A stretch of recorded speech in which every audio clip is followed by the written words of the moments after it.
مسلمان چې کله جهاد پرې خودا کافر با غالب کیږي. کافر زما او ستا په منځ باندې نه خپه کیږي. کتی کیو کنه کې تا ته نه وای. کافر زما او ستا په روژه باندې په نیولو باندې نه خپه کیږي او نه خوشحالیږي. کافر زما او ستا په قربانۍ کولو باندې نه خپه کیږي نه خوشحالیږي.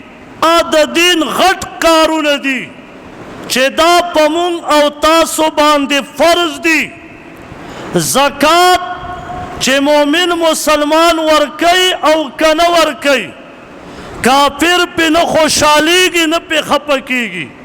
لیکن په دې ټولو د اسلام د فرض عملونو کې، د ټول د اسلام په واجب عملونو کې، په ټولو د اسلام د سنت عملونو کې کافر په یو عمل نه خپه کیږي نه خوشحالیږي، لیکن په یو عمل ډیر زیات خپه کیږي، بلکې پورا ملک خوځېږي، بلکې باچا باندې کپکپی راځي، بلکې باچا په خپل دارالخلافه په کمره کې په هغه یره راځي.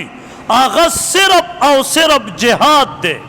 کله چې د مسلمان د خولې مبارکې نه، د مجاهد د خولې مبارکې نه کله د لفظ د جهاد ووته، هلته امریکا په امریکا کې لړزېږي. یهود په یهود خپل ملک کې هلته لړزېږي چې خپل ملک لا تروسه شتم نه، لیکن هلته پې هغه زلزله راځي. ځکه هغې له پته ده که مسلمان جهاد پرېښوده په ټوله دنیا به زمونږ حکومت وي.